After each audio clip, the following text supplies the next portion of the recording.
Zadku a uvidíme. Tak, tak vás pekne vítam v klube po dlhej dobe.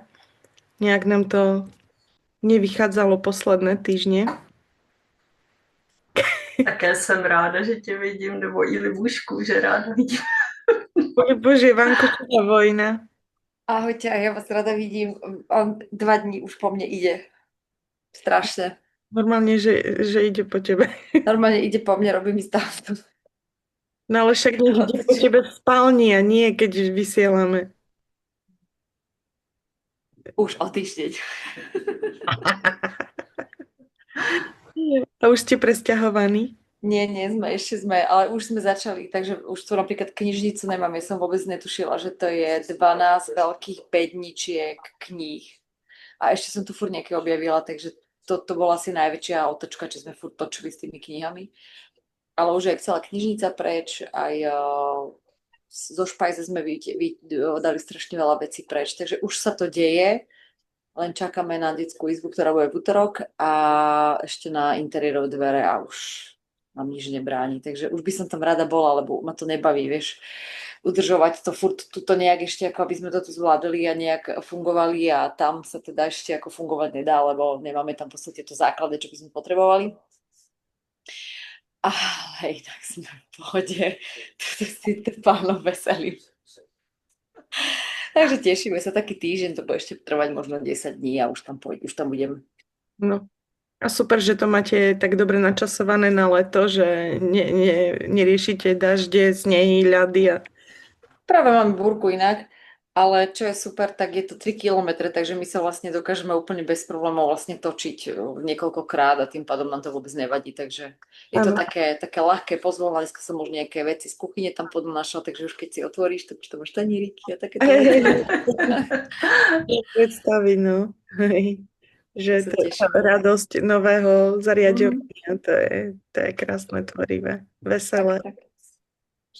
No dobre, tak už teda poď ďalej, povedz, jak si sa mala, čo máš za sebou, čo máš pred sebou, čo... No, ja som veľmi tvorivá vzhľadom k tomu bytu, ale skončil mi kurzík tento týždeň, do ktorého som ešte furt nenahrala otázky a odpovede, lebo proste nemám kedy. Ale tak verím, že tebe ako účastníčke to nevadí a že to posledné videjko bude niekedy v priebehu týždňa, keď budem v ateliéri chvíľku sama a keď si tam zoberiem počítač. A veľmi som si ten kurz užila, takže pre mňa to bolo také, ako keby znovu návrat do toho môjho starého, to čo bola kedy bolo. Veľmi ma teší to, že mám zase plný VR. A akože plný, no je tak plný, že mi to robí radosť, že som spokojná, že ma to baví znovu, že som zase s tými ľuďmi. Aj teraz budúci týždeň vlastne máme najväčšiu sťahovku a ja tam mám toľko terapii, si hovorím, že nevadí, medzi tým si vybehnem zase niečo poumím. Ups, Vankušová vojna pokračuje možno.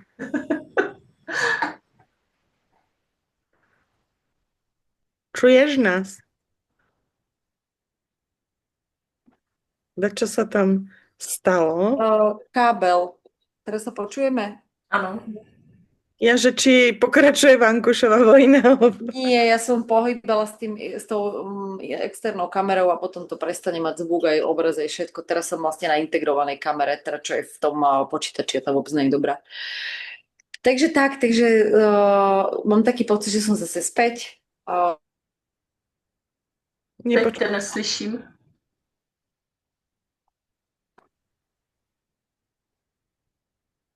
Teraz je počuť? Ano. Dobre. No a teda tá sťahovka, to sa rieši. Teším sa na leto a zase ma nepočujete. Počujete? Počujeme. Dobre, lebo mi to niečo vypisuje. Takže takto sa mám. Začali prázdniny deťom.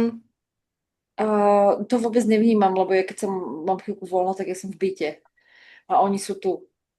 Takže zistujem, že je to vlastne úplne fajn.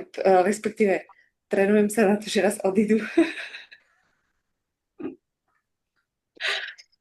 A zatiaľ ako moc nepomáhajú, čo je ako super, lebo vôbec ja ich to normálne nechcem v tom byte, akože ako v rámci toho presťahovania, že ešte ne, že keď to bude ten najväčší nápor, tak samozrejme, že potom, ale zatiaľ to je tam také tichučko, robím si tam, umývam si a také okná si úplne vychutnávam, umývanie okien.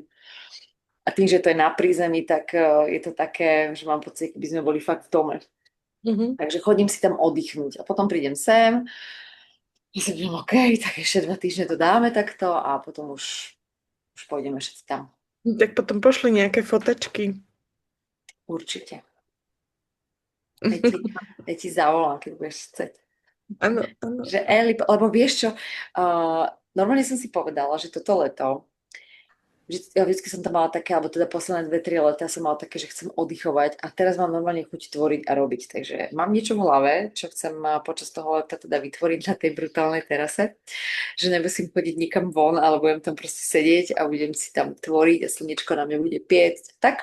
Takže mám takú veľmi tvorivú energiu toto leto a verím, že mi to tak aj zostane a že niečo nové vytvorím. Čak ja som vlastne v kurze hovorila, že čo by som chcela. Takže tým, že už budem mať na to väčší priestor, aj čas, aj hlavne ten priestor, tak to bude super. No skvelé, teším sa s tebou, že máš také radostné. Ďakujem. Hej. Super. Ďakujem. Ale Elenočka, počujeme sa? Áno, počujeme sa, ja sa ospravedlňujem, ja ešte som vyliezla zo sprchy, takže ma nemôžete vidieť. Možno, to by sme nemohli. A Tak ja som som nahá. vyliezla. Ešte som nahá. Za chvíľu, keď sa oblečiem, sa aj ukážem. Dobre, dobre. No tak Jituško, povedz ty, ako ty prázdninuješ a vůbec, ako si Ale já to mám velmi podobný jako Libuška, protože já jsem taky v procesu stěhování. Akorát mám to trošku jiný, na rozdíl od ní. Místo 3 kilometrů to mám 130. A jak si říkala Libuš, že si balila 12 velkých krabic knih, tak my, když jsme se ze starého domu stěhovali sem, jako do mezi prostorů, tak jsme měli z IKEA docela velký krabice, 70 krabic knih. Jo, takže strašný. Kamarádi nás stěhovali a prvně, jako když jsme jim řekli, že to budou hodně knihy, tak jako jo, to dáme. Pak řekli, že už knihy nechtějí ani vidět. Prestala čítať, hej? No, a takže teď tam taky jezdím aspoň jednou týdně, protože je to přece jenom trošku z ruky, tak taky balím auto. No a zrovna jsem v procesu umývání oken, Libuš, a užívám si to úplně jako ty. Jo, takže tak, no a čekáme také na interiérové dveře, ty tam taky ještě nejsou. Tak máte spoločnú realitu. Úplně společnou realitu, no. Takže to je teď tak moje léto, no. No super. A teraz vlastne ty plánuješ, kedy už tam byť nasťahovaná? Hele, já si myslím, že během července bychom se tam už mohli přestěhovat, takže od srpna tak zhruba. Takhle, u mě je to trošičku ještě asi jednodušší v tom, že my teď jsme u manželových rodičů, kde je řadovka a jsou tu 2 byty, čili oni pod náma mají byt a my máme ten samý nad něma. A jelikož sem do toho bytu nikdo po nás nejde, tak to není úplně, že ho musím celý vystěhovat, jo. Tak já jako počítám, že si odvezu takovou nutnou část a pak jako budeme postupně, co ještě půjde, ale spíš to potřebuju přebrat a ne všechno tam chci už zase ještě vozit, no, takže...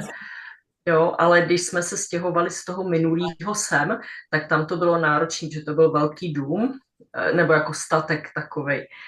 A museli jsme se vystěhovat, protože jsme to prodali, že jo, tak to musíme to, takže tam to bylo takový, k tomu datu musíš být pryč, tak to bylo takový náročný, ale teď si myslím, že to snad bude lepší. No tak myslím, že to astrologom vychádza taký mesiac, teda rok veľkých zmien. Áno. Však hneď vyspiedáme Elenku, uvidíte, čo tam má za novinky. Aha. Už si sa obliekla, drahá? Už som sa obliekla, takže už vám dávam aj video. Vlasy mám ešte mokré, ja som práve prišla z veterného vrchu, kúpaní v kráteri a tak. A ja som sa takisto presťahovala. Odsťahovala som sa od manžela.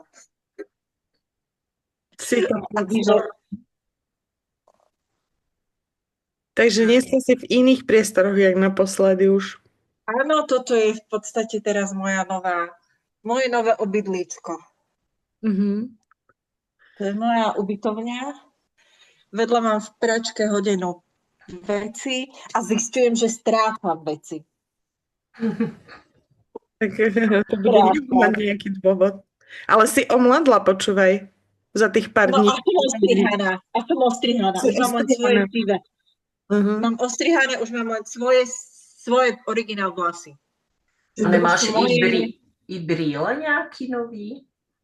Nie, biele mám stále. Mám aj nové okuliare, mám aj iné okuliare. Ukážem aj tie sú tu v šuflíku. To sú akože okuliare v práci, to sú také, že tieto biele mávam dlhšie.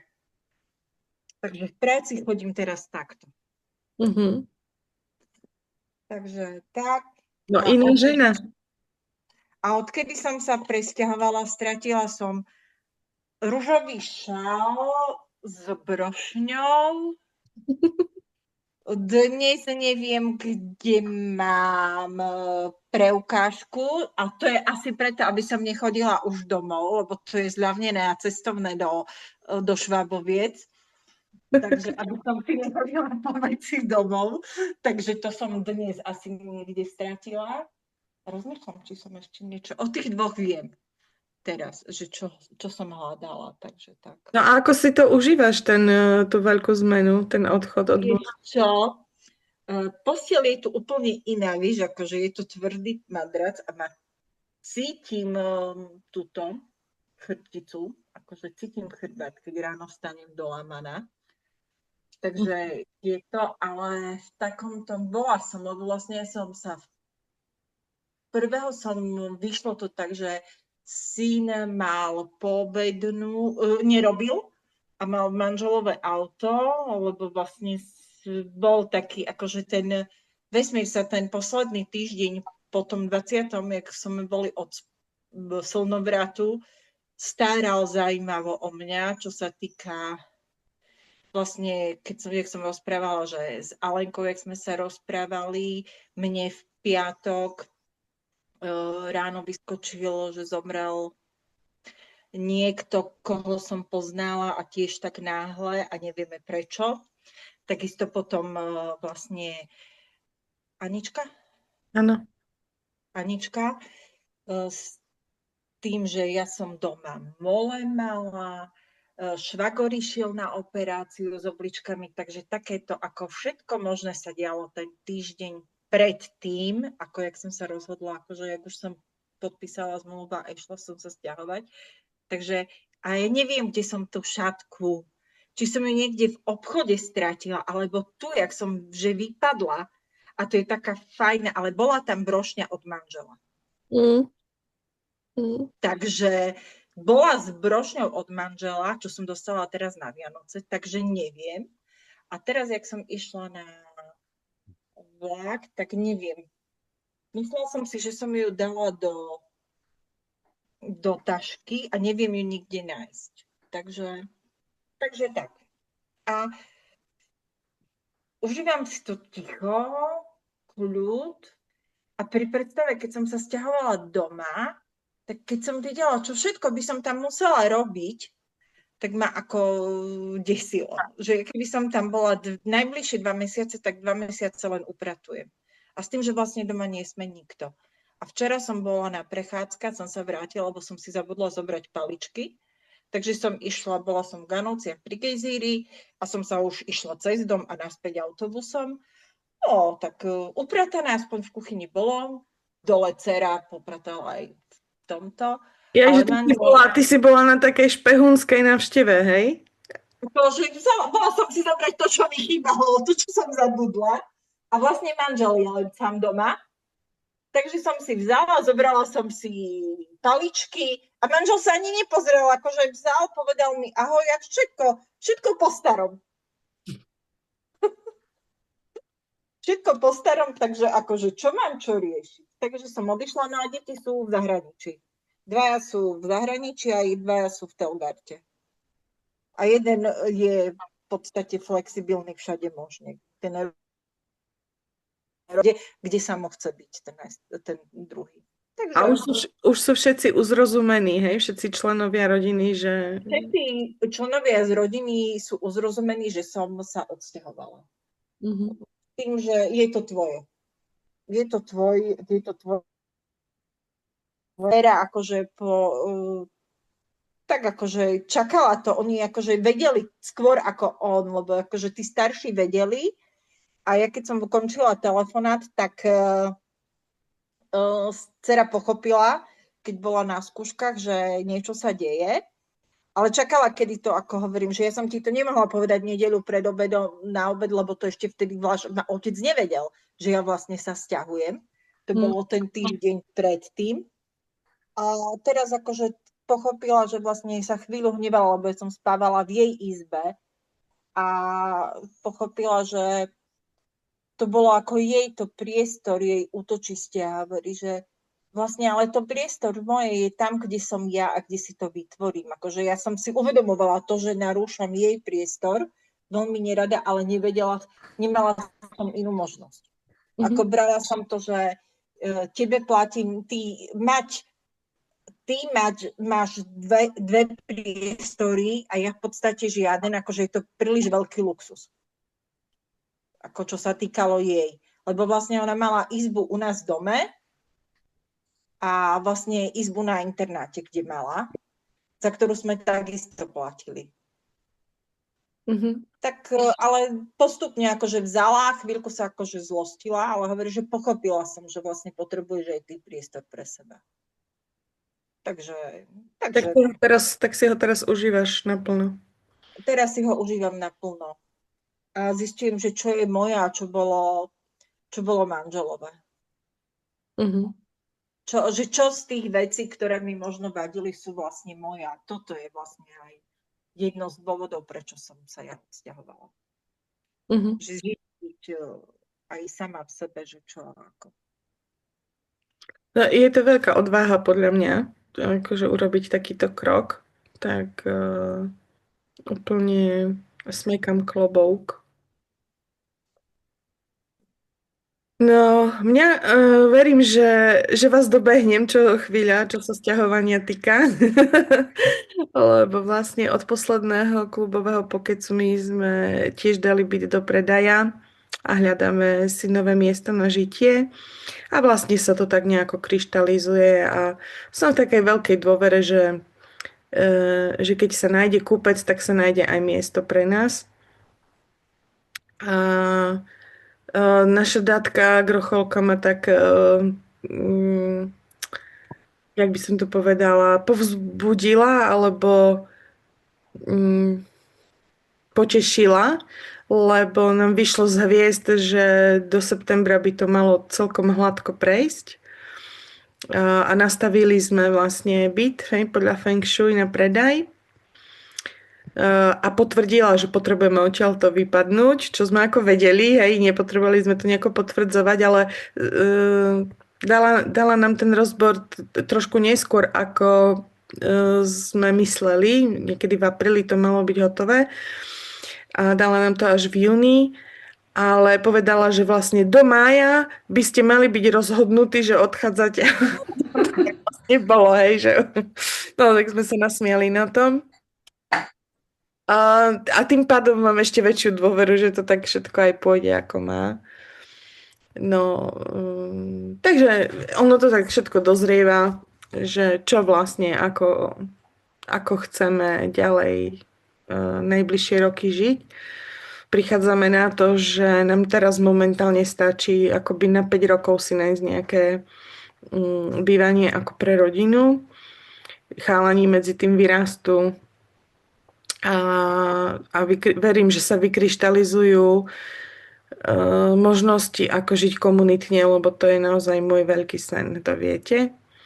Takže tak sa na to aj pozerám, že nehľadáme akoby trvalé do smrti niečo, ale niečo fajn v prírode, prechodné, ale tak, aby aj chalani boli v pohode, hej, sú to, proste nech majú dostupné veci a takto. Tiež som žila vlastne tie týždne tým kurzom Libuškiným. A ešte stále z neho vlastne sa vyživujem. A stretávajú ma tie témy. A naposledy vlastne viete dobre, že nás opustila Hanka. A chcem to tu vlastne trošku prebrať, ale nie nejak to dramatizovať, alebo hej, teraz tu ako vyvolávať nejakú smutočnú atmosféru alebo niečo také. Ale možno, že vás zaujíma, že čo sa stalo. Tak Hanka dostala infarkt a vlastne našli ju po 3 dňoch a našli ju v posteli. Ja myslím, že zaspala a sa nezobudila. Chcem tomu veriť, že mala tú smrť takú krásnu, takú, ako by si možno, že veľa ľudí prialo. Zomrela náhle, nečakanie a vlastne ja som s ňou bola dohodnutá na káve v ten týždeň, ako zomrela. V stredu sme boli dohodnuté na káve. Volala mi v stredu ráno, že Lenočka, nemôžem prísť, pretože mám veľmi ťažkú noc za sebou a prežila ako súdna tlmočníčka do posunkovej reči veľmi škaredú tragédiu. Bola prekladať na polícii, proste strávila celú noc tak, kde v Prešove na polícii s nepočujúcou mladou ženou, ktorá a teraz vám to nechcem hovoriť ako krimi, len aby ste rozumeli, že čím prechádzala Hanka. Zabila svoje 3-ročné dieťa a pokusila sa zabiť aj seba. Ale nedala to, nepodarilo sa jej to, tak zobrala to dieťa do kufra, naložila a prišla na políciu, tu ma máte. Hej. No ale tým, že bola vlastne sluchovo akože postihnutá, tak tam asi boli viacerí členovia tak nejako v rodine alebo čosi, takže Hanka bola potrebná pritom a samozrejme pre tú žienku, hej. No a rozprávala mi to s veľkou takou ťažobou, že je to neskutočné, ako vedia byť ľudia ľahostajní, až krutí, tí najbližší. Ona sama, vlastne Hanka, neviem, či vy ste to zachytili, či to niekedy nám rozprávala, ale vyrastla s nepočujúcimi rodičmi, hej. Takže ona bola žena, ktorá od skorého rána do neskorej noci pomáhala na všetky strany. Bola mestská poslankyňa, mala na starosti v sociálnej sfére nejaké veci, ale tým pádom proste ako ľudia ju v Poprade veľmi poznali, kedy si nám kandidovala aj za primátorku. Takže naozaj bola známa a každý sa na ňu obracal. Umiestniť rodiča do domova dôchodcov, hej, sociálnych služieb, alebo chorého, alebo postihnutého, biela koma. Vždy prišla s množstvom príbehov, hej, ktoré akurát riešila. Myslím, že toho mala veľmi veľa akoby naloženého. A v piatok som s ňou ešte bola s priateľmi, sme mali také stretnutie a tam vlastne, viete, že stalo sa to v utorok, tá tragédia, a v piatok sme sa stretli a mala ešte v ten piatok stále potrebu o tom rozprávať. Ale nie, že by vynašala aj veci, akoby, čo nemá rozprávať, ale bolo to veľmi na nej vidno, ako ju to v srdiečku zasiahlo, že videla vlastne tam tie rodinné pomery, to odsudzovanie otca, tá bezohľadnosť, to zaobchádzanie proste, hej, s ňou a neunieslo to žienia, hej, akože tú svoju tragédiu životnú. No a Hanka, myslím si, že jej puklo od žiaľu srdce. Že už to ani ona nedala, hej, že a pritom bola plná energie, plná života, plná radosti. To by človek nepovedal. Synovi tu zvoní nejaké upozornenie. Idem to len vypnúť, nech ma to nevyrušuje.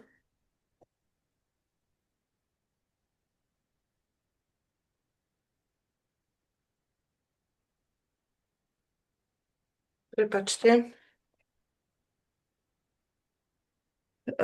Neviem, čo som skončila. Niekde som pretrhla myšlienku. Že jej puklo asi srdce. A že byla velmi Že- veselá, jakože...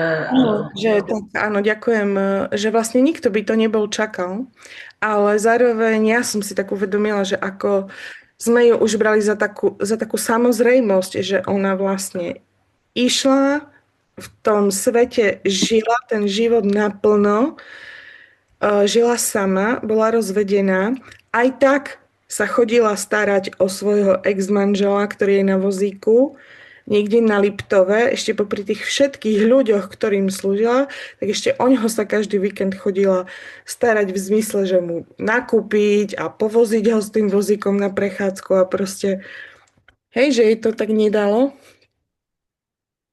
A tá rozlúčka s ňou mala odvahu jej dcéra, ktorá je z okolností moja spolužiačka. Vlastne Hanka by mi mohla byť mama, lebo presne má tie isté roky ako moja mama. Hej, teraz 14.7. by mala 69. A Martinka veľmi pekne povedala v tom príhovore, že moja mama ma pripravovala na svoju smrť, ale ako od detstva. A vravela mi, Martinka, nie, že budeš revať na mojom pohrebe. A nie, že sa tam bude smutiť. Nech je to party. Hej. Proste bola naozaj takto nastavená a mala to aj tu, tam, veľmi také jasné. Myslím, ako pochopený ten vesmír, hej, ako funguje. A podľa toho žila. Tak tým chcem len vlastne túto tému akoby ozvučiť, hej, že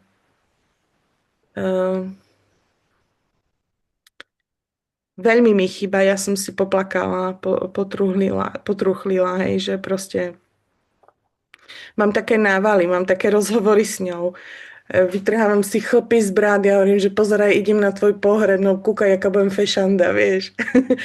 A smejeme sa a potom zase si poplačem. Ale nedržím ju, nesnažím sa ju tu hačkovať nejako, hej, zakvačkovávať, proste nech letí duša si slobodne. Takže bolo mi veľkou cťou môcť byť po jej boku v mnohých situáciách a veľmi ma inšpirovala v živote. Veľa sme sa rozprávali, tak už tú kávu dáme takedy v ďalšom živote možno. Takže takto Hanička, proste láskavá a zároveň veľmi rázna, priama, otvorená, naozaj nedávala si servitky pred ústa, keď sa jej dačo nepozdávalo, tak si dokázala robiť s takým nadhľadom a humorom z tých ľudí srandu a takisto zo seba. Vedela sa aj zo seba zasne. Takže áno, je to na jednej strane smutné, ale na druhej strane som vďačná v rámci kurzu Libuškinho, že sme tú tému mali, pretože myslím si, že som to vďaka tomu to dávam tak, jak to dávam. Hej, že takže hej, ďakujem aj za srdiečka a ďakujem aj za ten kurz a vôbec celým tým Hankyným príbehom tie témy toho kurzu sa viaceré vlastne mi pootvárali. Napríklad som sebe riešila to, že a už pred Hankynou smrťou som ti to písala, Libuš, do komentára, že ja keď si predstavím, že by mi zomrela mama alebo rodičia, že mne sa nič nehýbe akoby vo mne, hej, že Verím, že je to neprenosná skúsenosť, že je to ako keď niekto už porodil dieťa a niekto ešte nie, tak to sa proste nedá nejako priblížiť, hej? Že to musíš zažiť. Tak verím, že aj toto je také a že určite nejaká miera zaskočenia, prekvapenia a nových možno tém by prišli, keď by taká situácia prišla. Ale zároveň si uvedomujem, že ani ja neviem, či tu zajtra budem.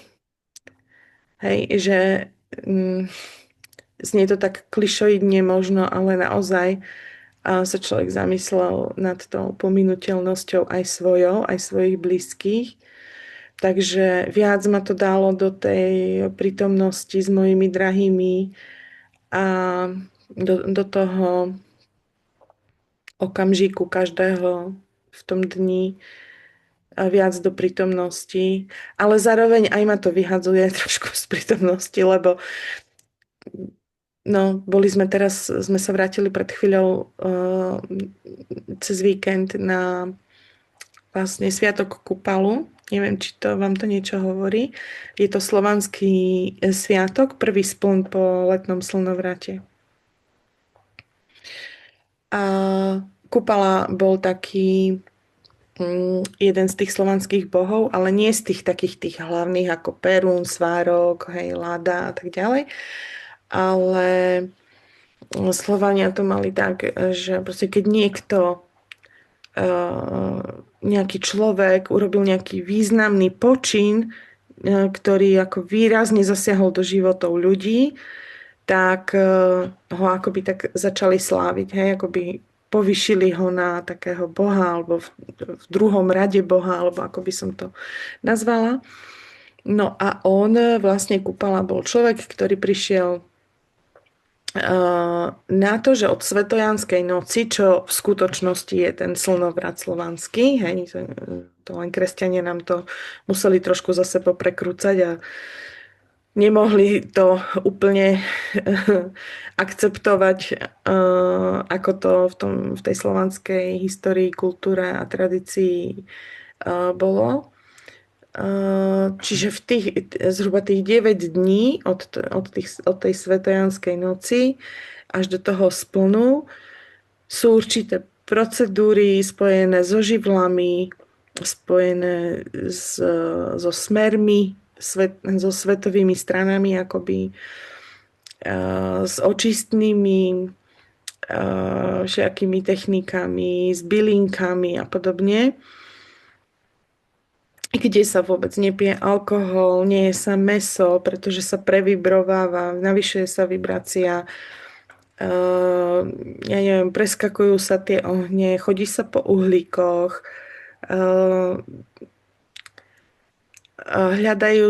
napájaš sa vlastne pri vátre so svojimi predkami a je to také veľmi zaujímavý obrad. A vlastne on to takto akoby dal dohromady, že to vypozoroval, ponúkol to ľuďom, že toto robte, takéto očistné, hej, procedúry a oheň do vody, hej, ako do ľadovej, no proste takéto. A ľudia zistili, že naozaj to má blahodárne účinky, takže preto ho tiež mali ako za takého nechcem povedať svetca, lebo to je také iné názvoslovie, by som povedala, hej, ale je to, ako tá podstata je o tom, že ho tak slávia, takže potom vždycky na ten prvý spln po slnovrate sa slávi tento sviatok. Takže ja som mala česť to prvýkrát zažiť, aj s rodinou. Tam sa vlastne mali sme v strede bola nachystané drevo na veľkú vatru, ale na 4 svetové strany boli ešte 4 malé ohničky a mohla si vlastne pre plné prežitie toho obradu si mohla zobrať nejaký či kamienok, či vetvičku, či lístok, či napísať si na papierik čokoľvek. Niečo, čoho sa chceš zbaviť v svojom živote. ako keby to nahovoriť si do toho, hej, predmetu so zámerom. No a vlastne si to spaľovala postupne od severu, sa išlo po všetkých svetových stranách, no a potom sa zapálil, no prvý sa zapálil severný oheň, od neho sa odpálil východný, južný, západný. No a keď si všetci takto popálili tie svoje nepotrebné veci, tak potom sa starejší alebo proste kopní muži, takzvaní, to znamená muži, ktorí jednak mali už šediny a jednak už boli dedami, že už mali vnúčatstvo, tak vlastne oni s fakľami preniesli z tých 4 ohníkov naraz živý oheň do živého ohňa veľkého, do veľkej vatry, tá vzblkla. No a potom to bolo také vlastne v stíšení, sa pozeráš do toho ohňa a viete, že všetci sa asi radi pozeráme, hej, do ohňa, keď ľudia majú krby v dome alebo pri ohnisku. No a vlastne v taký vnútorný rozhovor si vedieš s tými predkami a hľadaš tam obrazce, ktoré sa ti v tej premenlivosti toho ohňa vytvárajú. Takže je to také silno kontemplatívne, sú to také okamihy. No a keď už ten oheň trošku dohorie, tak potom sa preskakuje ten oheň. A môžeš vlastne pri tom preskoku zakričať niečo, hej, nejakú, čo chceš sláviť svoj rod, svoju rodinu, priateľstvo. Viacerí tam slávili dážď, lebo však nám neprší. No ty vravíš, Libu, že už u vás je búrka. Tak to vám ako z cichu záviscu prajem po vašom. Alebo naozaj si to už zemička žiada byť pokropená, takže tak, no a mali sme tam taký ľadový prameň, takže keď sa preskočilo, tak hneď sa išlo očistiť do tej ľadovej vody a zase, hej, niekto viackrát preskočil, po uhlíkoch takisto, keď sa behalo, no takže, alebo chodilo. Takže boli to zaujímavé chvíle, myslím, že aj pre naše deti je niečo také nezvyčajné, zase nové. A myslím, že ten obrad celý mi vlastne pomohol sa aj s tou Hankou vyrovnať. Ešte v sobotu som plakala, ale v nedeľu už po obrade už som cítila takú ľahkosť dneska. A preto tak môžem vlastne teraz o tom otvorene rozprávať, hej. Že mi to netlačí teraz už slzy do očí a chýba, jasné, ale ja viem, že šikovných ľudí si Boh berie možno aj do iných svetov, kde ich potrebuje, takže že je to vlastne česť, že si ju zobral k sebe pre ňu, podľa mňa. Takže takto to som chcela s vami pozdieľať. Týmto žijem. Chcete k tomu niečo možno povedať, alebo sa opýtať, alebo nejak doplniť nejakú svoju myšlienku k tomu pridať? Eli, já velmi děkuju za tohle tvý sdílení, protože jsem moc ráda, že jsi mi to trošičku jako ten celý proces nebo příběh přiblížila, protože já jsem Hanku zažila tady na tom našem setkání 3krát, nevím, párkrát, ale byla mi ohromně sympatická. Jako úplně mě totiž moc připomínala moji mamku. I vzhledově, i takovou jako energií nějakou. Takže pro mě, když jsi to poslala tu zprávu, tak já jsem si říkala, jako je to ona, jako vůbec, jako je to pravda. A přesně jak říkáš, jako z nějakého důvodu se to stalo, takže je potřeba to respektovat a přát jí tu její cestu. Áno, áno. No, rozhodne. Takže děkuju. S láskou. Rozhodne to zaskočilo všetkých. Všetkých nečakal. Každý to bral za samozrejmosť, že Hanka tu je. Pre všetkých. Dobre, a tak by som možno, že vlastne úplne prirodzene premostila na tú našu tému kompas duše, pretože si myslím, že to je úplne na tej vlne, úplne v tom, v tej energii, akoby je to také poprepájané, alebo také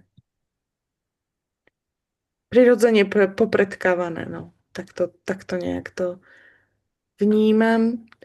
A teda by som sa vás najprv chcela len tak opýtať otvorene, že čo pre vás také spojenie slov znamená, čo vám to navodzuje, čo vám to asociuje, čo to vo vás vyvoláva, možno aj aké pocity alebo aké myšlienky vám k tomu prichádzajú, keď sa povie kompas duše.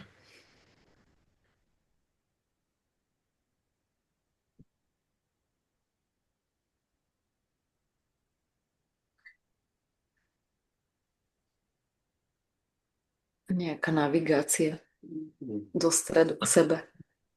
Hm. Kadiaľ výzvy, témy. Mhm.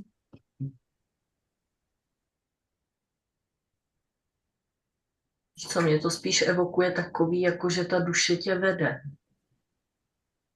Jo, že ta duše je vlastně takovým tvým kompasem a když ji umíš naslouchat, tak tě vede dobře, pokud ji slyšíš.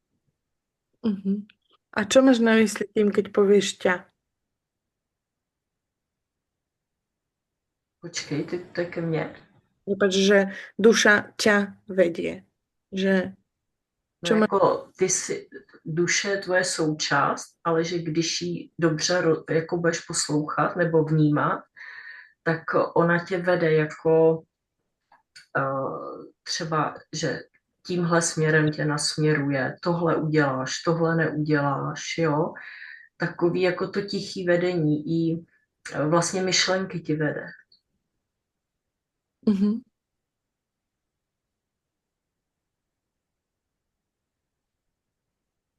Nebo tak to aspoň vnímám.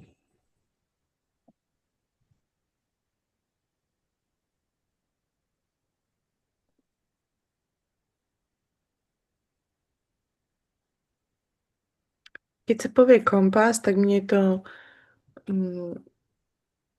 vlastne mne tam vyskakuje tá strelka, ktorá ukazuje sever. Hej, čo znamená, keď sa povie, že vieš, kde je sever? Takže jsi ukotvená, že víš, kde seš v tu danou chvíli.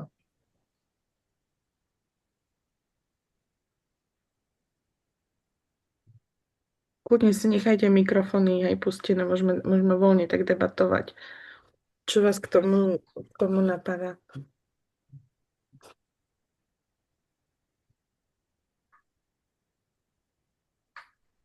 Ja napríklad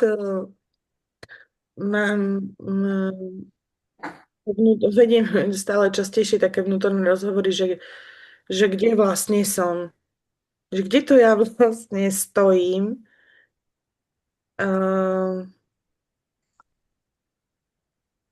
A úplne automaticky stále sa pýtam, že kto vlastne som. Lebo môžu sa to zdať také gíčové otázky, ale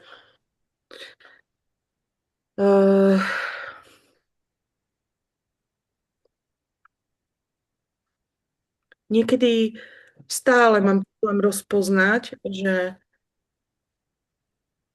či sa nechám viesť skôr tým telom, mysľou, egom, alebo skôr tou intuíciou, čo ja teda vnímam ako rozhovor s dušou, hej. Alebo ani nie s dušou, ale s vesmírom, skrz dušu. Tak, hej, skrz tú, tú, tú esenciu moju duchovnú. A tam Libuš to tiež často v kurzoch ako spomína, že keď sa odkrývajú tie vrstvy ako cibuľa, tak vlastne je to stále také jemnejšie a jemnejšie sú tie maskované akoby momenty diery alebo nejaké pretvárky a často sa stretávam s ľuďmi, ktorí majú pocit, že už prešli nejaký kus cesty takej tej duchovnej, seba poznávacej a majú tendenciu sa stávať do takého akože ja už viem, hej, čo to je, ty si to ešte len prejdeš. Hej. Akoby taká áno, kričí mi z toho vlastne nespracované ego, nevyhladené, nezaoblený kameň, proste nevybrúsený diamant, hej. Kričí mi to veľmi ostro, veľmi tak silno, že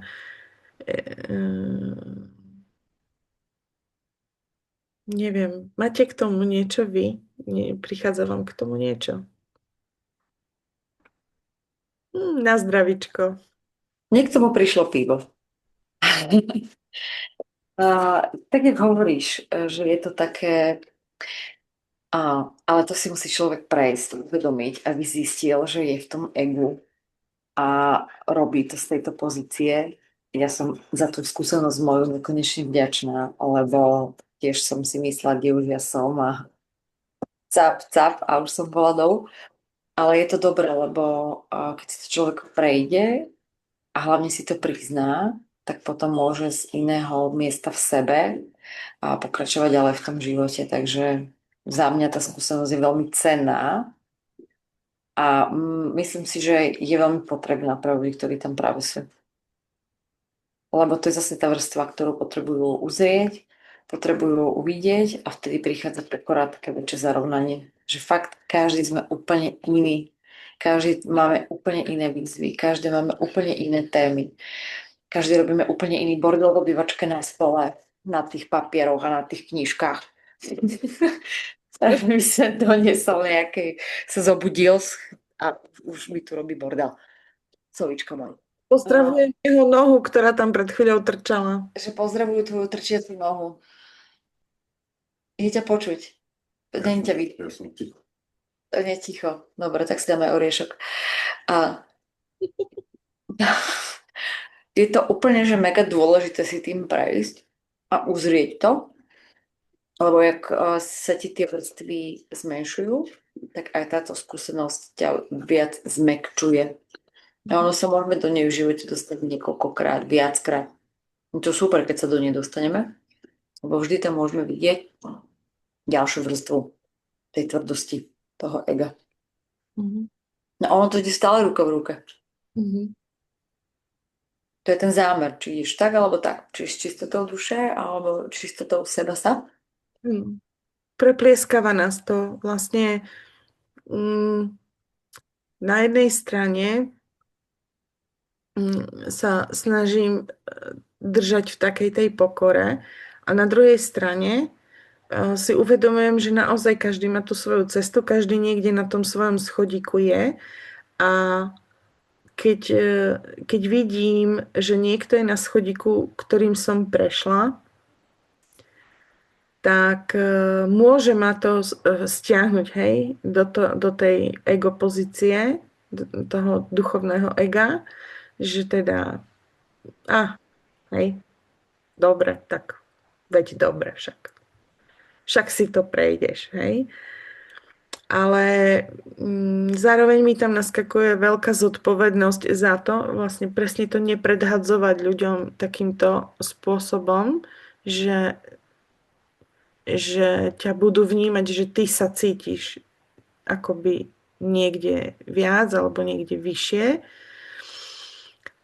Ale zase ja si uvedomím, že sú nado mnou je ešte kopu toho, čoho som ja neprešla. Je tam kopu schodíkov, ktoré ešte ja sa len verím, že dopracujem k tomu, aby som si ich mohla zažiť, prežiť a poučiť sa z nich. Ale nemám ani páru, aj keby som 1000 kníh o tom prečítala a 1000 kurzov prešla, nemám páru, čo v skutočnosti tie schodíky znamenajú. takisto ako ľudia, ktorí možno ešte neprešli po tých schodíkoch, po ktorých ja som prešla, nemajú páru, nemajú to ako s čím porovnať. Takže um, do toho celého veľmi krásne zapadá také uvedomenie, že znala cez ten tvoj kurz. Žijem ním, tak preto o ňom toľko rozprávam. Že vlastne na veľmi, veľmi hlbokej, silnej, vnútornej rovine si zvedomovať v každej jednej komunikácii, že aký je cieľ tej mojej komunikácie, čo ja chcem v tejto komunikácii dosiahnuť. Heli už ma naučila, alebo mi že je veľký rozdiel medzi tým, keď v komunikácii chcem byť ja tá, ktorá má pravdu, ktorá z toho vidia ako nejaký víťaz, to znamená automaticky je ten boj, alebo som v tej rovine, že ja sa zaujímam o teba, pretože chcem porozumieť, čo tebe je a tak sa k tebe priblížiť. Pre mňa to je mega, mega vec, asi úplne z toho kurzu, alebo fakt jedna z tých najperličiek, periel pre mňa, pretože ono to znie tak, ako však jasné. Ale žiť to v tých každodenných momentoch s tými deťmi, s tými kamošmi, s tými, čo ťa vytočia, s tými proste vedieť sa od toho odosobniť, dokázať tam sa proste odstúpiť od toho a keď nadhľad a udržať sa v ňom, hej, je ohromná hra. Ako mňa to baví, veľmi ma to baví. Niekedy sa na sebe zabávam, že ty vole. Tak takto. Takže hej, s týmto sa teraz tak hrám a veľmi to vlastne mne, tá strelka toho kompasu mi to presne ukazuje, že počkaj, čo to ty si teraz vlastne povedala a prečo si to vlastne povedala? Kam ty vlastne smeruješ, hej? A to je to, čo pre mňa ten kompas duše v tejto etape môjho života znamená, že pretože komunikácia je snať to najviac, čo máme ako ľudia, z môjho pohľadu, z mojej úrovne poznania, aby sme rozpustili všetky krivdy, všetky náboje medzi nami, všetky bolesti, všetky viny. No, nejde to bez toho. Hej. Cez to všetko, že si to takto uvedomujem, nie som schopná ísť zabuchať na to tie dvere do tých mojich rodičov. Hej? No ja stále hovorím, že rodičia sú obrovská studnica. Ja mám teraz taký ako keby menšie napätie medzi mnou a mamou. Ale teda popracovala som si na tom riadne. A netlač na seba, Eli. Iba si zažila aj možno situáciu, kde sa to môže ukázať. A trénuj zatiaľ na všetkých možných iných situáciách, kde sa to dá, lebo áno, presne, ak si povedala, že my máme hrozne veľa načítaného, veľmi veľa vecí vieme, ale keď to máme dať do praxe, tak je to strašne veľký problém. A jak som to rozprávala v kurze, že posadíte do toho kresla toho Dylina, čo nič nevie. A ide sa pýtať toho človeka, ako to má, ako si to myslel, ako to vnímaš, a keď to ešte okoreníš tými súvislostiami, ktorými rozumieš, potom nemáš tendenciu súdiť, poučovať a neviem čo, aj keď samozrejme sa to tam veľakrát udeje, ale zase neviňme sa za to. Niekedy tá vec, ktorá odíde z našich úst a není sme s ňou úplne OK, urobí obrovskú transformáciu na tej druhej strane. Všetko sa to nejako deje, aj tie zlé veci sa dejú pre niečo. Príklad, som tiež teraz pochopila v rámci rodiny takú nepochopiteľnú situáciu, že kokos, jak môže toto tá baba robiť takto a jak to nemôže robiť inak. A potom mi prišlo, že ale pre všetkých to je najlepšie možné riešenie, ako to môže byť. A mne takto opadlo. Ale keby som si nebola tým prešla, tým, že by som do tej témy bola ponorená, že by som možno aj súdila a neviem čo, tak by ti neprišlo to uvedomenie. Takže ono to vždycky, každý ten, jak sme kreslili tie schodíky tam v tom 10. týždni, tak je to presne tá alchymia. Kedy idem, z akej pozície, aký mám zámer, čo chcem dosiahnuť, aký mám cieľ, či chcem skvalitniť ten život sama sebe, alebo niečomu porozumieť, pochopiť. Takže netlač na seba, iba sa tomu otvor, tak ako si sa otvorila bytovej otázke. A keď sa to má ukázať a zarovnať alebo otvoriť ešte v tom polovom, tak sa to udeje. A keď sa to bude mať zarovnať, tak sa to zarovná. Ale určite... Alebo nie. Alebo nie. Sulička ma počúva. On vás nepočuje, ale ja počujem mňa. Tak ja som rada, že si tam bola v tom kurziku. Fakt som veľmi rada a bola som miestami nervózna inak, že si tam. Áno? Mhm. Prečo? Neviem, niekedy, tak keď som si uvedomovala, že koho tam mám, v začiatku to bolo také, že ja tam mám Eli, ale som bola veľmi rada a veľmi som, ty si bola vlastne jedna z tých, ktorá to naozaj celý týždeň pozerala. No. A to je pre mňa úplne, že ďakujem krásne za dôveru. A ak si sledovala posledné videjko, tak presne o komunikácii budem to ďalej, čo chcem posunúť ďalej ľuďom, lebo fakt si to uvedomujem, že my veľa hovoríme, ale o ničom. A Všetci vieme komunikovať, nie? jasné, a ja úplne perfektne, ale keď máš ísť do nejakej krízovej situácie alebo do nejakého konfliktu, tak tam sa ukáže, ako dobre to vieš, ako dobre to zvládaš. Ako tiež sama sa dostanem do situácií, kedy neviem. Ale tak sa učím, stále sa učím. Ak ste počuli vzdych chlapa, tak to bol môj sova. Nepočuli.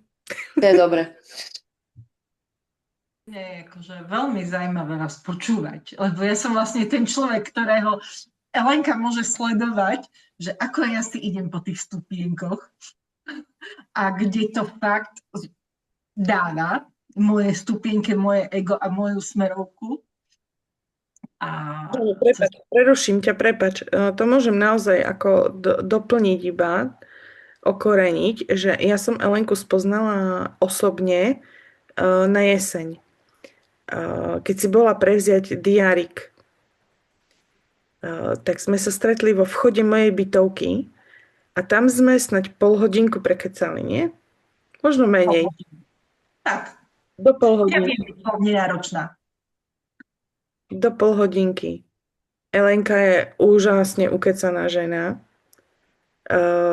Ale nehovorím to v zlom, hej. Akože dokáže proste vyjadrovať tie svoje pocity a tak. A zároveň mali sme teraz klubové hry. To vám niekedy veľmi želám zažiť, alebo aj možno, keď môžete, tak si to proste skúste niekde s niekým zorganizovať, len aspoň raz za čas si zahrať či človečinu, alebo tú Katku Michalíkovú, čo má tú tvorbu vedomej reality. S niekým, proste to je jedno, v podstate s kým, pretože to prichádzajú hej, také úžasné témy a to, čo Elenka, ako, jak ju ja poznám, jak ona dneska je a jak bola vtedy v tom septembri, tak to keby, že ju stretnem, že sa nevídame, tak to je obrovský skok. Hej? Ona ide vytrvale, maká na sebe, proste to je... Ale pritom nemakám. Ako priznám sa, že ja nemakám. Ja fakt idem takto, ja na seba som túto vec pustila a netlačím. Napríklad aj Hanku, o ktorej ste rozprávali. Hanku, my sme sa vlastne možno niekde v živote stretli, ale vlastne Hanka osobne so mnou v živote možno nerozprávala, len ja ju akože len tuto raz na pokeci, ale ja ju vnímam ako osobu z Popradu, lebo v Poprade bývam. Ale napríklad pre mňa taká tá smerovka mojej duše, alebo ten kompas je o tom, že niekde, ale to mám asi niekde v tú dôveru, ten život, že idem, kde idem, že bude tak, ako má byť. Ale to som mala možno fakt, keď som sa pozerala spätne do detstva, alebo niekde, kde som fakt s ním to takto išla. Aj dnes sa ma pýtali, lebo ja som vlastne išla po ceste, kde sú medvede a hovorím, že či sa bojím medveďov. A ja hovorím, nie, že som išla sama. A hovorím, niekedy radšej ísť sama a sa spojiť sama so sebou, ako byť s niekým a užívať si tú cestu, ako byť v tom nejakom procese, kde by som to mala, skôr by som z tej cesty mala stres ako ten pôžitok. Mhm. A učím sa nerozprávať. Áno, áno. To je tiež niekedy veľmi dobre vidieť a cítiť, hej, že naozaj oveľa viacej počúvaš srdiečkom, ale zároveň dokážeš vyjadriť svoje poznania, svoje emócie, tak je to také s tebou také výživné, by som povedala. Biodanza robí svoje. Áno, biodanza, to je taká vec zaujímavá, no.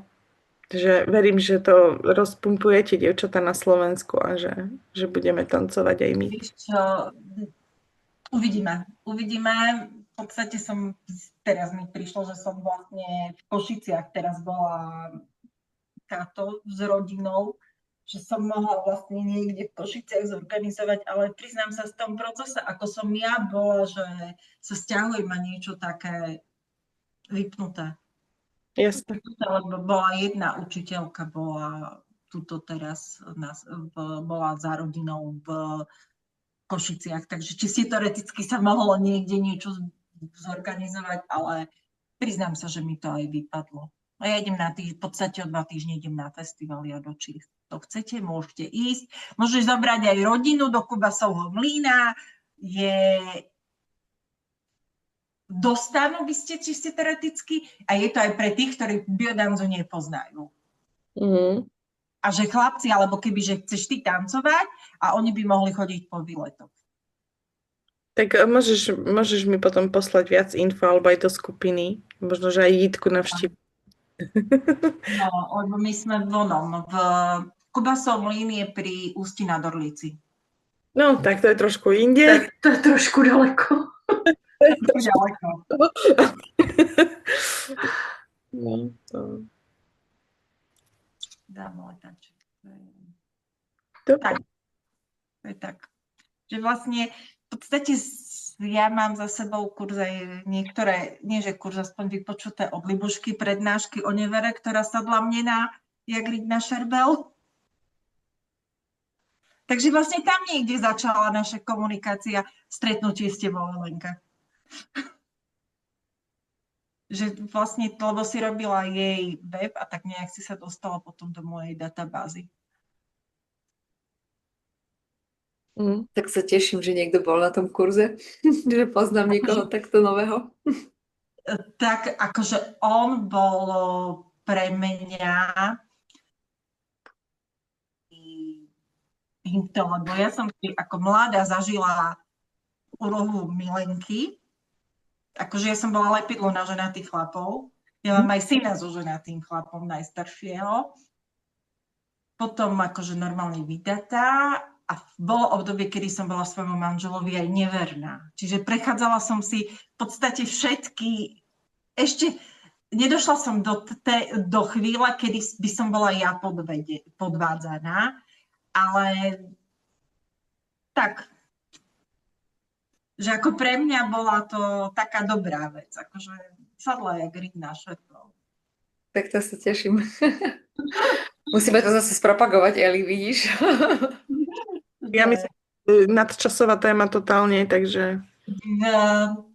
Je to, akože ja som bola taká tá zvláštny typ Milenky, lebo akože ja som bola, ako tá slobodná som bola v tom, že vieš, drahý zlatý, ty prídeš tu ku mne, ale postaraj sa o svoju manželku predovšetkým.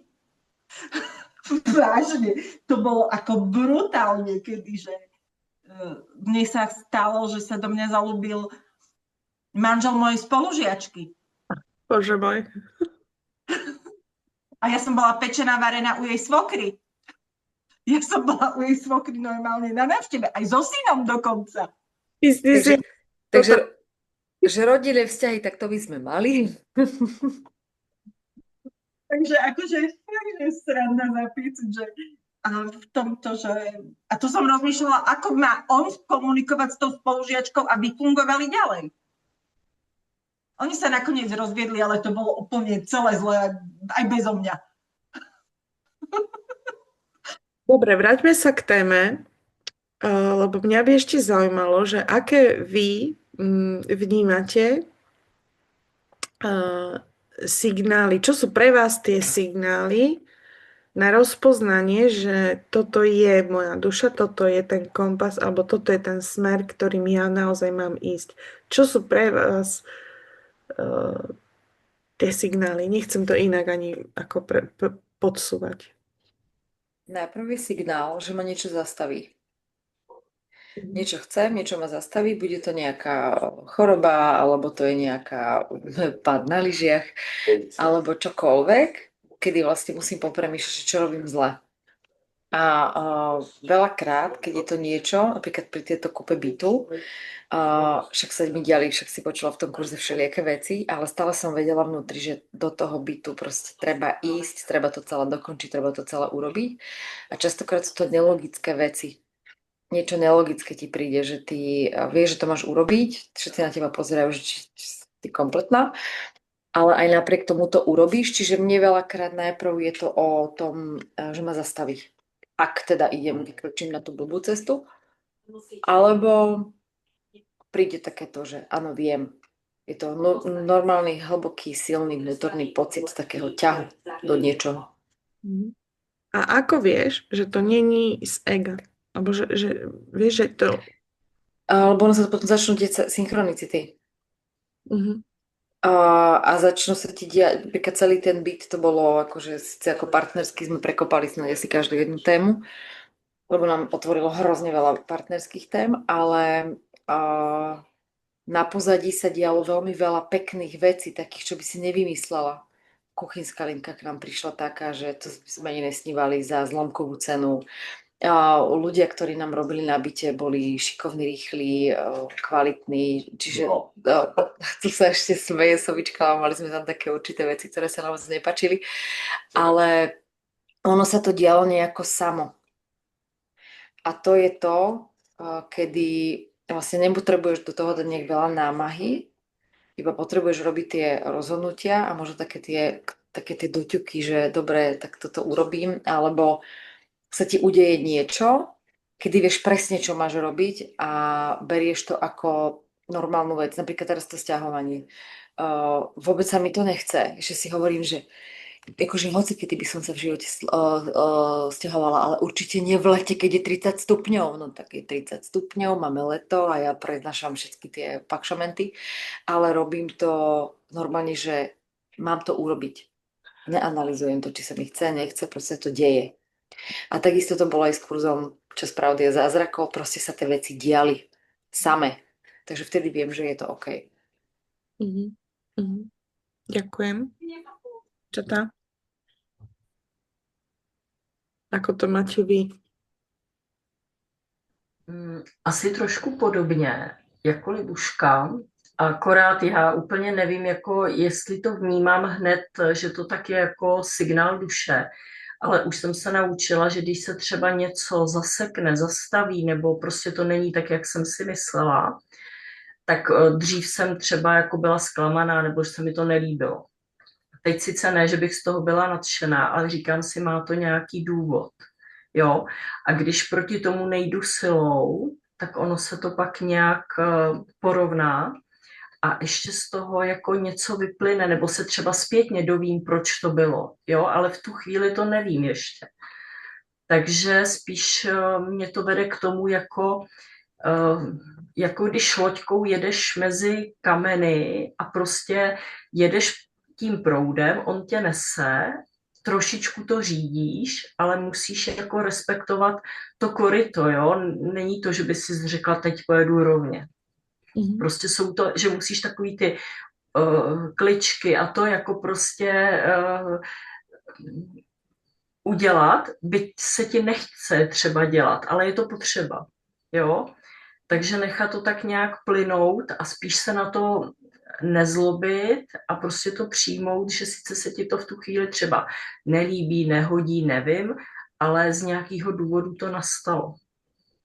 Jo, a jsou to kolikrát důvody, kterými v tu danou chvíli nevíme ale potom třeba, když jsme něco ještě rozebírali jako z toho duchovního hlediska a podobně, tak jo, třeba i skrze ty regrese nebo něco, tak jsme se dozvěděli jako třeba, proč to bylo. A v tu chvíli ti dosedne, že ty to kolikrát vědomě nemusíš ani vědět, ani se to nemusíš dozvědět nikdy. Ale z nějakého důvodu to tam důležitý je. Mhm. Jo, něco má dosednout, něco se má ještě dokončit. Nevím, prostě to tak je, no. Mhm. Ja som napríklad teraz mala situáciu, to som vám zabudla povedať na začiatku, že som mala, ale vy ste to v podstate navnímali, hej, lebo som vám písala, že nie som v stave urobiť klubový pokec, takže som mala starosti s krížami. Jednoducho jedného dňa som si zacvičila ako vždy ráno. Ešte som stala úplne v takej pohode, urobila som ešte 2-3 kroky a už som sa zrazu nepohla. Hej. A v podstate mne tie kríže prešli až teraz, keď som bola na tom víkende, akoby mám pocit, že definitívne sa uzavrela bolesť a akoby sa aj uzavreli možno vďaka tomu obradu veci, ktoré ja ale vôbec neviem pomenovať. Ja vôbec neviem, čo sa vlastne vyriešilo. Ja len som presne mala ten pocit, o ktorom možno hovorila Libuš, že som vedela, že tam mám byť. Ja som nevedela, čo mám od toho čakať, čo tam mám robiť, ako sa k tomu mám stavať. Nemala som nejaké proste, neviem, nejaké obrovské prežitky. Len mi tam bolo dobre. A len som predtým vedela, že áno, chcem tam proste len byť. Tak som tam len bola. A ráno som sa zobudila bez bolesti. Hej. Takže ja len môžem v tejto chvíli poďakovať tým svojim predkom, tomu svojmu rodu, pretože mám pocit, že tam so mnou boli, ale nikoho som nevidela špecificky. S nikým som sa špecificky nerozprávala o ničom. Nie som taký, ja neviem, jaký osvietenec, ktorý tieto skúsenosti majú a rozprávajú o nich. Nie, nič také som neprežila. Ale veľa som premýšľala a rozoberala si v sebe, že čo mi toto telo vlastne stále hovorí, že prečo. A tu sa ťa možno ešte už opýtam na takú vec, že či je možné, že preberám od niekoho iného telesné prejavy za svoje. Vieš, prečo sa pýtam? Lebo tá Hanka naša mala v poslednej dobe, akože v mesiacoch, niekoľkokrát seknuté kríže. Keď zomrela a išli sme cestou na ten víkend teraz, tak mne ešte sa tlačili občasne slzy a zrazu mi, ako keby som si viedla taký ten vnútorný rozhovor s ňou a zrazu mi akoby prišla tak obrovská bolesť do srdca, fyzicky, a úplne som akoby fakt prežila do špiku kosti ten moment, že hovorím, že jej puklo srdce, že tam mi to ako keby došlo, že to preto to srdiečko nevydržalo, pretože tá silná bolesť, ten veľký smutok, ktorý ona prežívala, že to... A ako keby mi ho dala pocítiť cez ten rozhovor, že takto som sa cítila, vieš? A zrazu v tom obrade a to všetko proste odišlo, vieš, ako by sa mi vyplo. Či to môže mať nejaký taký až súvis, to prepojenie tých duší aj cez to telo.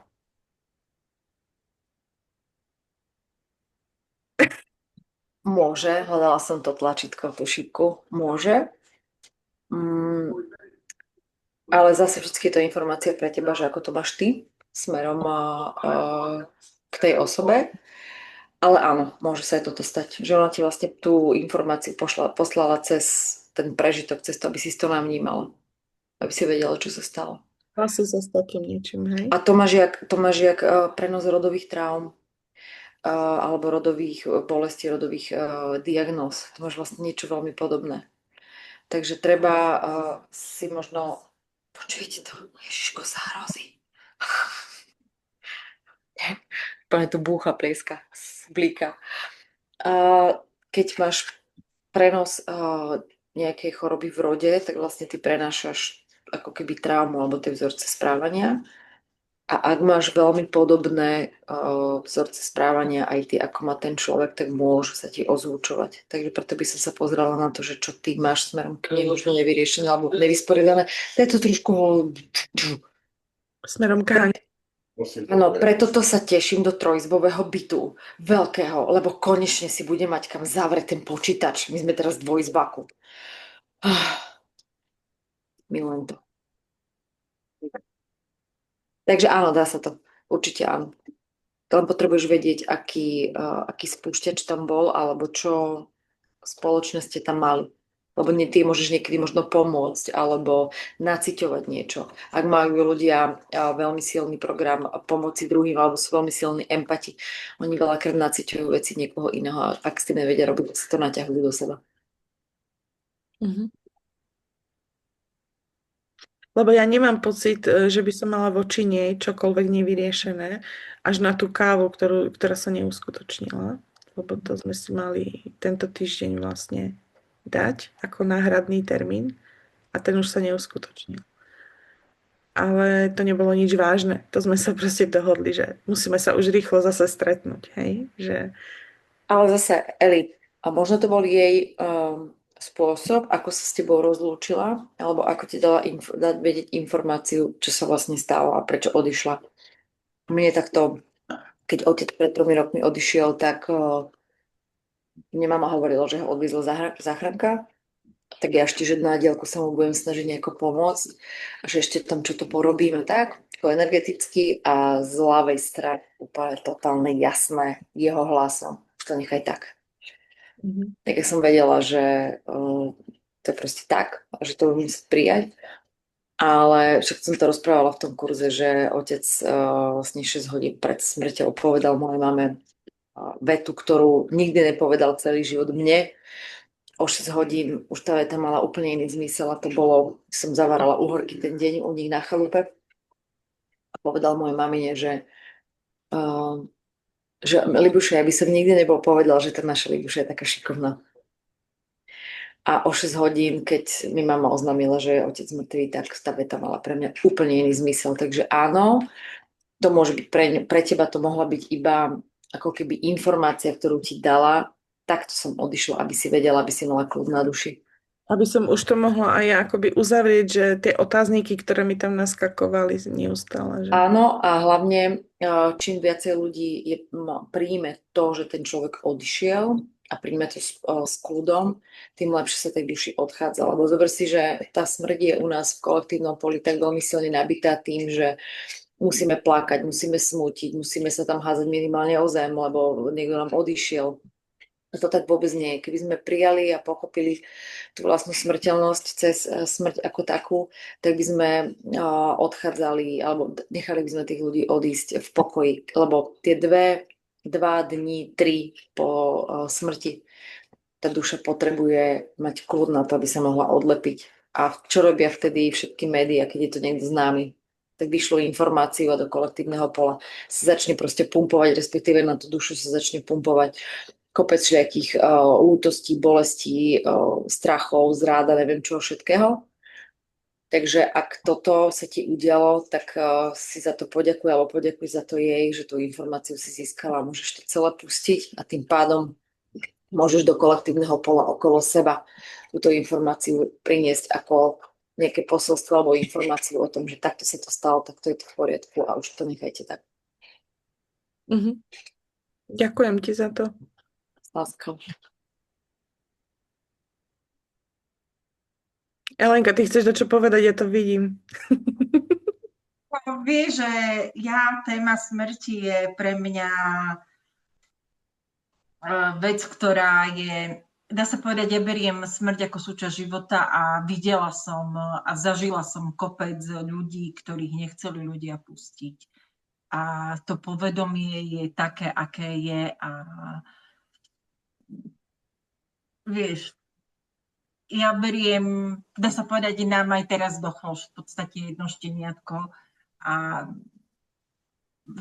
ja to beriem ako, že niečo, čo je súčasťou života vlastne, lebo vlastne od svojich 18 rokov prvého človeka, ktorého som ja videla v živote mŕtvého a som našla, bola moja babka.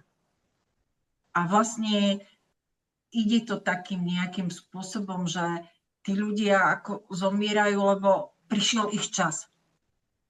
A s tým, že vlastne ja som zažila koľko s tou prácou, koľko niekedy tých peňazí a koľko tej energie ide možno pre niečo, niekedy pre ego tých zdravotníkov alebo tých lekárov, alebo pretože tí ľudia to nechcú tú dušu pustiť, je fakt akože náročné a ako teraz je moja téma rovnováha, energia s tým, že výsledok a čo dáš, tak ja to potrebujem mať v súlade. Ako, keď to nie je, tak potom ja som z toho frustrovaná, ale to je moja téma. Ale zažila som ako ľudí, ktorí na 3 či 4 razy sme mali na tom EKG, alebo fakt ľudia, že mamka, ostaň chorá a také. Ale zase som prišla na to, že keď som dala akože pre mňa napriek tomu, že ako som žila v rámci toho ako náboženstva, ale bola som taká, že vlastne každá tá duša, ktorá prišla ako ku nám, tak som na Áro povedala, že zavolajte, keď je veriaci, či mu nechcú zavolať kňaza, ale ako na jednej strane pre tú dušu, ak tam je, že nech sa rozhodne a možno aj pre tých príbuzných, aby si to niekedy nevyčítali, že to nespravili, že sme mohli zavolať kňaza. Že jedno s druhým. A toto sa mi dosť často ako v živote stalo. Aj teraz, akože vlastne aj keď moji rodičia, zažila som, keď moja mamka zomierala ako na rakovinu a to bolo vo Veľký týždeň, bol pondelok, ja som spovedali tieto, zavolala som kňaza, prišiel, mamka sa vyspovedala. To fakt, ten pohľad mojej mamy bolo o tom, dostala som spokojom v duši, ako jak decku dáš hračku. Jak ako dostala to príjmenie, lebo bola veľmi veriaca a fakt odišla s tým takou pokorou, s tým, že vlastne nemohla mať klasickú zádušnú omšu, ako bývajú, lebo to bol Veľký týždeň na Bielu sobotu, mala pohreb, ale odišla. Odišla v spokoji, ale že s tým, že som si vzala, že toho kňaza som akože volala a došiel. A takto som to koľkokrát robila aj v nemocnici. Jej to vlastne pomohlo. Jituško, ty máš k tomu niečo? Hele, můžu to doplnit. Když zemřel Michal, tak jsme dostali informaci, že to minimálně 4 roku nemáme nikde jako moc říkat, protože ta duše právě potřebuje mít čas a není dobrý, aby lidi jako právě tím, já nevím, steskem nebo takovým někdy i třeba ty vzdálenější, takovým neúplně čistým, aby ho táhli dolů. Takže nevím, či Elenka vie, kto je Michal. Michal je náš syn, ten zemřel před 2 lety. Takže no a oni ho našli utopenýho v Anglii, ale probíhalo 0,5 roku vyšetřování, takže ani nešlo jako ten pohřeb dělat hned. A tam nám právě bylo sděleno, že to ani ještě to nemáme vůbec jako pouštět protože to nebylo nutné, jo. Právě protože potřebuje klid, aby mohl v klidu ta duše prostě projít nějakým procesem, který je tam potřeba. A mě tam, jak jsi mluvila o tom kafi, že si to s Haničkou nestihla, tak mě tam úplně šla myšlenka, vždyť si na to kafe zajděte. Každý kafe můžeš, ne každý, ale jako když budeš sama, tak jí na to kafe pozvi. A přesně jak ona říkala, že na tom jejím pohřbu, že to má být party, tak já to mám v sobě ono je to jako, když to řekneš běžným lidem, tak to může připadat divně, ale že jako je to vlastně oslava toho, že ta duše jde domů. Jo, takže to vlastně z lidského hlediska je třeba smutný, nebo jako tam je zase to ego, že ho chceš toho člověka jakoby držet, ale ty nemáš právo ho držet. Ty mu musíš dát nebo respektovat tu jeho cestu, že Áno, on prostě jde svojí cestou a ty můžeš jenom s láskou jako říct, tak běž áno. a vzpomínat na ní veselé, jako já si třeba vzpomínám na pohřeb mýho dědečka nebo i mamky, kdy ten začátek je smutný, jako je to zásah. Ale potom, když jako byla taková ta, já nevím, po pohřbu, jako že se příbuzní sejdou, Na karo. mamka tomu říkala kare, ale u nás se říká kar, ale já to mám z kare, asi kare se řekne slovensky, vy? A kar sa povie, že na kare. Na kare. No, takže já nevím, já jsem tomu říkala vždycky kare, protože ona říkala na kare, víš. A vlastně se stalo, že tam v první chvíli, že jo, jako je to taková emočně hodně těžká situace, ale pak se začne vlastně na ty předky vzpomínat a hodně často se začalo vzpomínat jako radostně, co zajímavého udělali a to. A najednou jsme zažili, že jsme se tam všichni smáli. A to já myslím, že je to nejhezčí, co může být. Jo, s láskou v srdci prostě, ale jako respektovat tu jejich cestu. Nemáme nikdo právo tady někoho držet jenom proto, že tu chceme být s ním. To prostě nejde. Áno. Takže nevíme, proč se tak rozhodla, z nějakého důvodu to bylo. Tak ale vzpomínat na ní s láskou a klidně si to kafe dej a zasměj se tam s ní. Áno. No však vravím, že ja sa s ňou každý deň takto, hej, viem aj posmieť, aj všetko. Dobre, som Normálne husinu. vlastne. Či ešte si chcela, prepáč, Elenka? Že ja mám normálne husinu, lebo tie slova, ktoré povedala, ja bežne hovorím, že nikto nemá tu byť preto, aby sme my boli spokojní a šťastní. A takisto, keď zomrel môj otec, my sme na kare, my sme odchádzali, ako keby sme nepochovali svojho otca, my sme išli akože totálne veselí. Oslavy. Áno, takto, v takomto zmysle. Hej. Býva to takto. Hej. Já si myslím, že to je to nejhezčí, víš, jako oslavit to, že ona jde svojí cestou. A je čo oslavovať. U každého dobrého človeka je čo oslavovať. No dobre, dievčatá, tak ďakujem. Myslím, že takto môžeme, nie? Uzavrieť dneska. Že sme si to tak fajne. Ďakujem. Krásny pokec to bol pre mňa. Aj dôležitý. Tak objímam vás. A môžeme si ešte povedať, lenže ja tu nemám diár. Ja tu nemám diár, lebo mám hore pri posteli. Ale pozrieme sa do kalendára tu tady.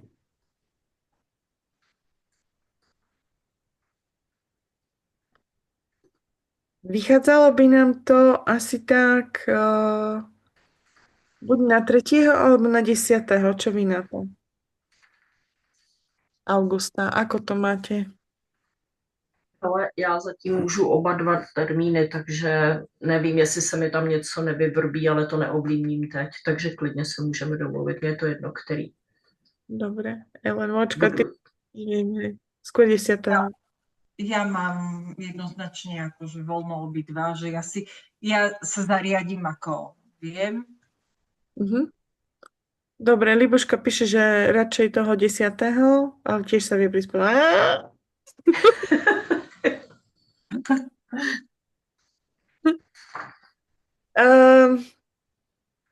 Dobre, tak nechajme to prvý. Ten... Jako 3. teda? Áno, že nechajme to Dobře. víkend, tak jak to štandardne tak nejako máme nastavené.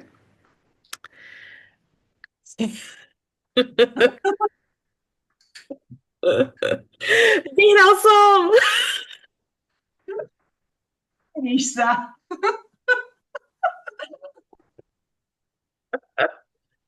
No dobre, tak takéto... A vieš, čo to je? To je čokoládová poleva. Vážne? Tak to som nevedela teda, no. Dobre, tak díky. Užijem si to. Takže pozdravujeme aj dievčatá, ktoré by to prípadne si pozreli zo záznamu. Verím, že sa tiež s nami dobre aj pobavili, aj zahlbili. A teraz už vám poprajem pokojnú, krásnu noc, nádherné letné dni. Nech sú výživné, ako zo slnka, tak aj z vody, tak aj zo zeme, tak aj zo vzduchu. A no, užívajte si to. A ja som vás rada videla. Hej. Ďaká. Ja Opatruj. sa držam. Opatrujte sa všetky. Krásny večer a krásne leto. Ahojte. Ahoj, Aj vám ahoj. krásne. Ahojte. Ahoj.